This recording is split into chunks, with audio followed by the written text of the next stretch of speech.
voices rising from the silence, soft and pure with no defiance. Whispers drift on clouds so light, echoes fade into the night. Wings of whispers gently sway,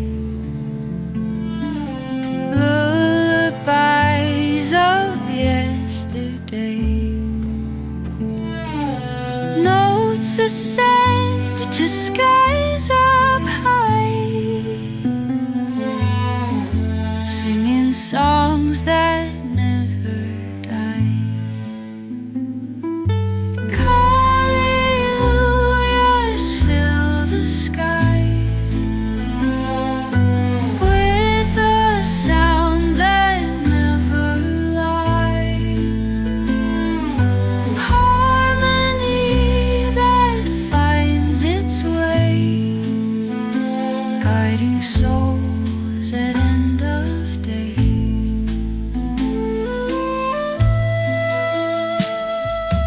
Sonnet sermons sung so sweet,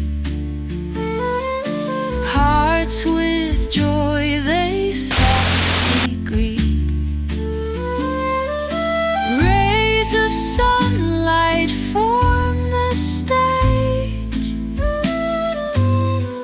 melodies that walk the age. Angel voices clear and bright, casting warmth in endless light. Every tone a star that shines, binding hearts in holy lines.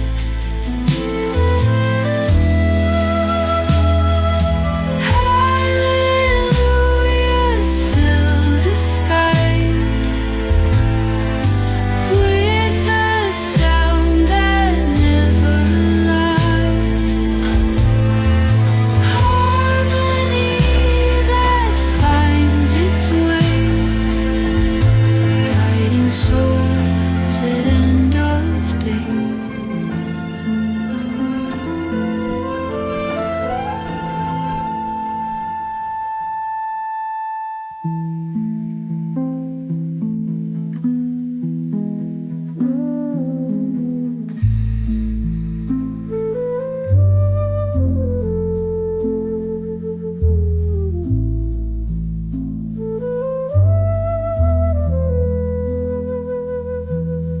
Where art thou, Sparticus? Eileen, his torchlight, sees her husband no more. The winter's grasp has filled his heart, to which his breath no longer breathes. No more mourning, O thy Sparticus, to arise. Alone she sits forevermore. Still waters lay calm where war once raged, and dead bodies litter the pass as the 300 held their ground along with Leonidas and Spartacus.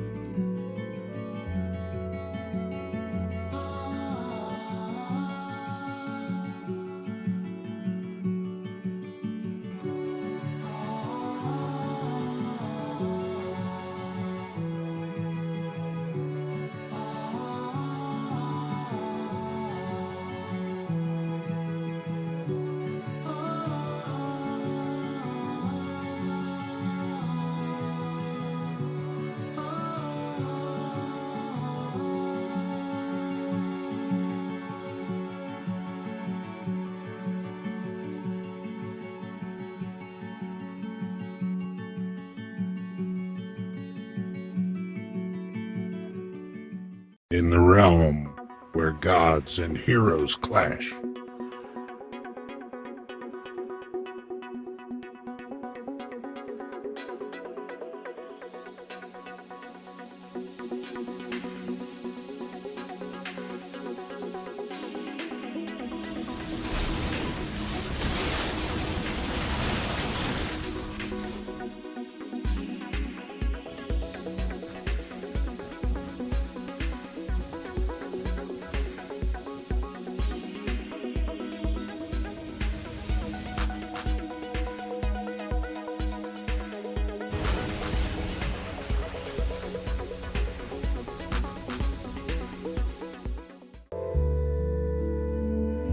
How well did your gods of war serve you? Did Poseidon save you against the arrows of the Persians?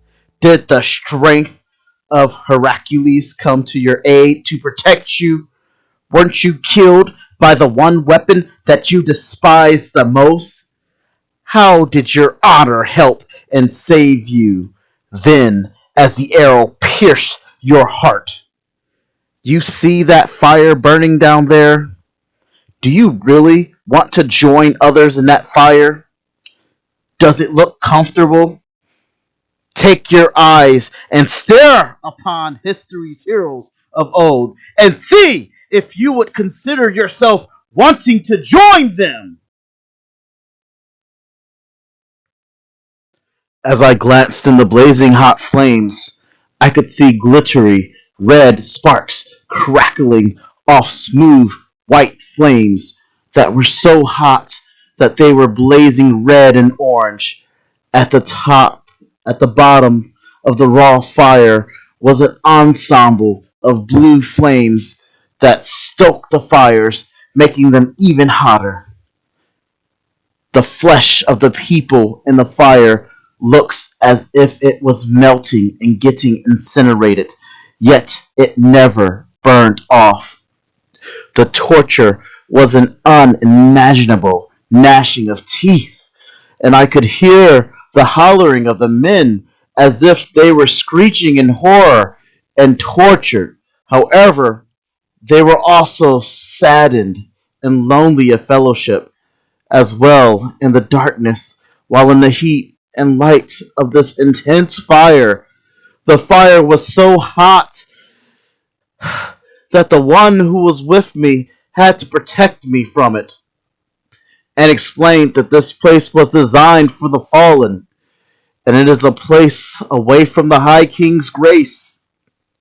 Those who reject his love end up here. I was told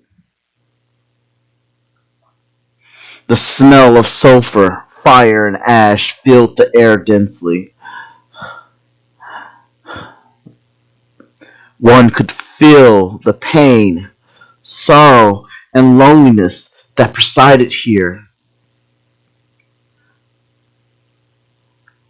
This was all so terrible.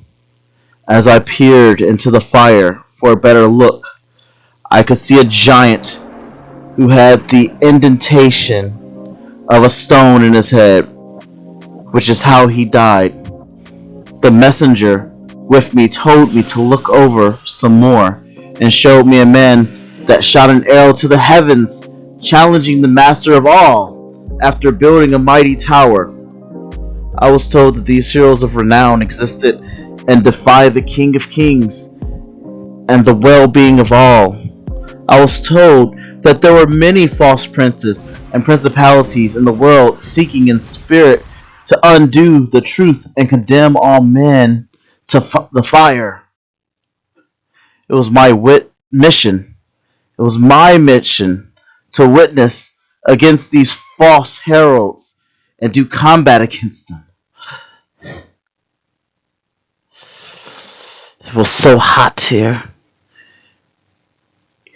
Even the demons were meant to suffer in this eternal abyss, soon to come a lake of fire. These false gods were merely demons in disguise,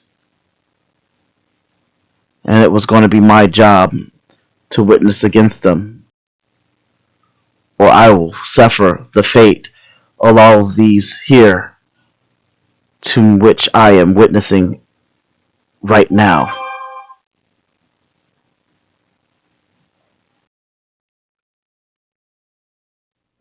Being intelligent as I thought I was, it became apparent. Wait, sir? You're telling me to combat against the gods themselves? There's only one, he responded. How am I going to strike down these powerful beings? He quickly retorted. You will not have the power on your own. The power is not yours, for I shall allow you longevity of life. You will become Spartacus the gladiator. These false gods are merely demons. You will conquer them, not because you are great, but because he is great. They are demons. He will conquer them, not you. He further explained, I shall grant you the ability to see tactical advantage in battle through many circumstances. You will no longer need to worry about death until your mission is over, because you shall be able to heal rapidly and seamlessly. Other arbitrary skill sets would include calculation, weapons mastery, continued battle experience, command ability, and leadership. You will have a Slayer strategy to take down these false heralds. Maneuvering paradoxes and stratagems will be very simplistic for you. I will allow for you to have a certain amount of charisma among others. Your future will teach you how to be a crowd pleaser and use showmanship for a season. Your skin will also be as hard as dragon scale as well. There will be much required for you no matter how long you reject the truth. No matter how far or wide you run, he will chase you down and bring you right back to him.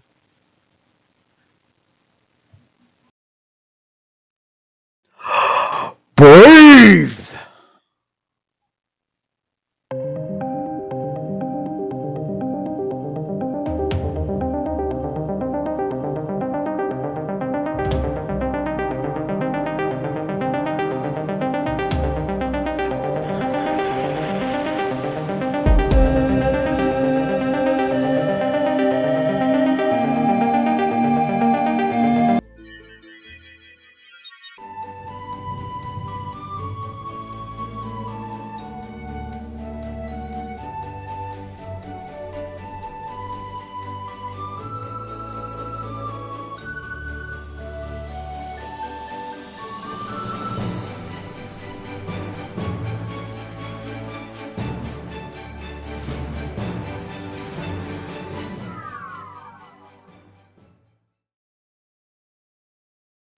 Immediately, I woke up. Things were so different. Immediately after I woke up and realized that I fell in battle, I felt ashamed. I didn't know what had happened because my entire unit of soldiers lay dead. I saw my brothers and the king himself all dead from the arrows. The Persians still had not left yet either. I could smell the fresh blood like it had just happened, and I could feel the mangled bodies of my comrades wrapped over mine as we all lay bloodied. As the Persians are distracted, I grab my sword. I can't find it, so I grab a sword that's nearby. And as I grab a sword and crawl away battered and unable to move and fall into the hot springs, seeking to drown myself, the water burns, but I am not dying at all. While I stay in the hot springs, I try to stab myself with my sword again and again, but to no avail. Why can't I die? I can't go home unless I am carried dead on my shield. Failure means I am supposed to go home carried on my shield. I was an elite unit as one of the king's private guard, and the king is dead. Fear struck the core of my bones.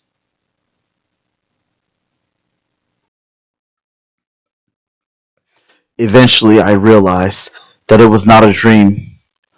I saw the face of someone great who told me to destroy and defy the gods. He told me that all the gods we serve are false. Not only that, they're demons. And I must go against them. He also told me that I was going to live for a long time. How long is that going to be? What shall I see? I cannot believe this. He even told me that I will reject him at first. This is all too crazy to be real. Yet I am well and alive right now. What does this even look like? What if man could live forever? Is this a joke? Did he jest? What if men could live forever? Voices rising from the silence. The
ever could.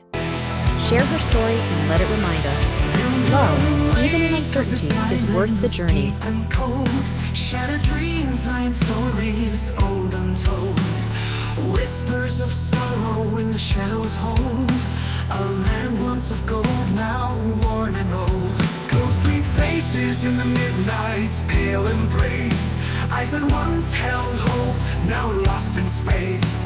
The cries of the night bring forth the trace of battles fought and the empty place. Oh, the echo of the battlefield remains. In hearts and souls there's only pain. The song of sorrow through the bloodstains, forever engraved, silent and plain. Broken homes and shattered walls we rebuild. The echoes of war in our hearts instilled. Memories of what once was forever filled with tears of pain, no dreams fulfilled. In the ashes we see new light anew. Dreams that rise like morning dew. From the shadows to sky so blue, a hope that binds us and holds us true. Oh, the echo of the battlefield remains. In hearts and souls there's only pain. The song of sorrow through the bloodstains, forever engraved, silent and plain.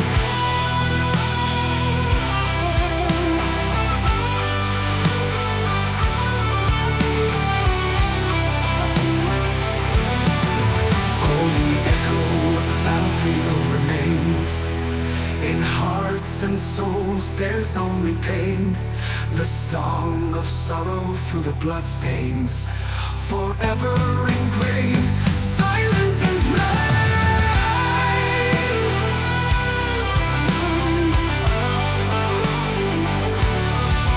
Oh, the echo of the battlefield remains. In hearts and souls there's only pain. The song of sorrow through the bloodstains, forever engraved, silent and plain.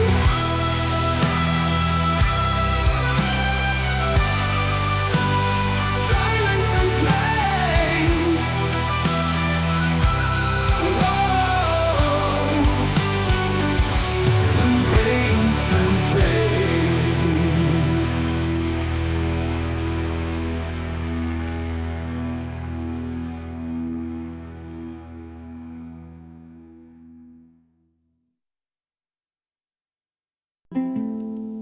Soft and pure with no defiance.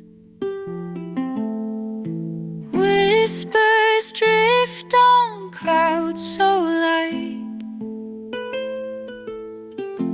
echoes fade into the night.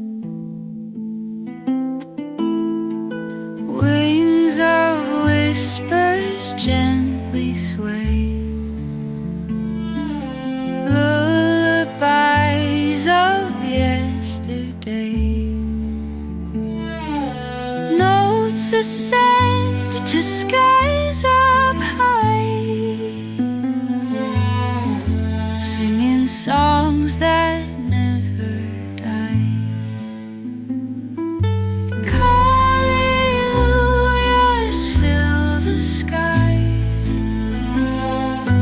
with a sound that never lies.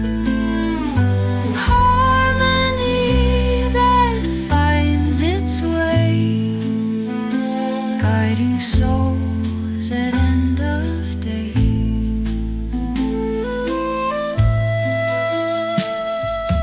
Sonnet sermons sung so sweet, hearts with joy they softly greet. Rays of sunlight form the stage, melodies that walk the age. Angel voices clear and bright, casting warmth in endless light. Every tone a star that shines, binding hearts in holy line.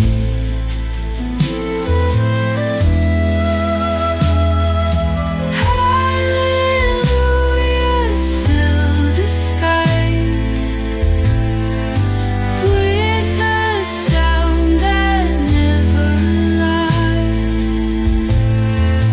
Harmony that finds its way, guiding souls at end of day.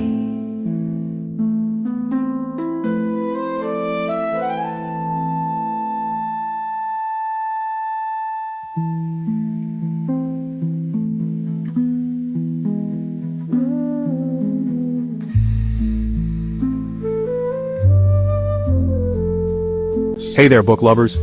Have you ever wondered what it was like to live as a warrior in ancient Sparta? Imagine a world where every moment is a battle for survival, where honor and glory mean everything. Well, you're in luck. Today, I'm diving into the heart-pounding tale of Spartacus, as brought to life by Yusun Beck in the book Gladiator, Spartacus, Story 1, That Was Then. Starting with a vivid description of modern life, the book quickly transports us back to 480 BC to a world that couldn't be more different from our own. The protagonist feels out of place in our bustling cities, longing for the cleaner air and simpler times of ancient Sparta. And then, we're off on an epic journey through time, where we meet the legendary warriors of Sparta. The first chapter opens with a reflection on the concept of time. Our hero, a Spartan warrior, contemplates the fleeting nature of life. He recounts his training from a young age, a life filled with rigorous discipline and unwavering loyalty to his homeland. Can you imagine being taken from your family at 7, forced into a relentless regimen of training and combat? That's the reality for our protagonist, who grows up under the shadow of Sparta's greatest heroes. Yusun Beck's writing paints a vivid picture of Spartan life. From the breathtaking beauty of the land of Thermopylae to the brutal training methods of Spartan warriors, every detail is meticulously crafted to pull you into this ancient world. The protagonist's journey is one of hardship and triumph, where even the smallest victories are hard-won. And then, there's the Battle of Thermopylae. This isn't just a historical event, it's a defining moment for our hero. Under the leadership of King Leonidas, the Spartans face the might of the Persian army. Our protagonist stands shoulder to shoulder with his brothers, ready to fight to the death. The descriptions are so vivid, you can almost hear the clash of swords and feel the heat of battle. But this isn't just a story of war. It's a story of honor, sacrifice, and the unbreakable spirit of the Spartan warriors. Even in the face of overwhelming odds, they stand firm, knowing that their legacy will inspire generations to come. The courage and resilience of these warriors are truly awe-inspiring. If you're a fan of historical fiction that transports you to another time and place, Gladiator Spartacus Story 1 That Was Then is a must-read. Yusun Beck has crafted a story that is both gripping and emotional, filled with rich historical details and unforgettable characters. So, if you're ready to embark on this epic journey, head over to Amazon and grab your copy today. Trust me, you won't be able to put it down. The link is in the description below. Thanks for tuning in and happy reading.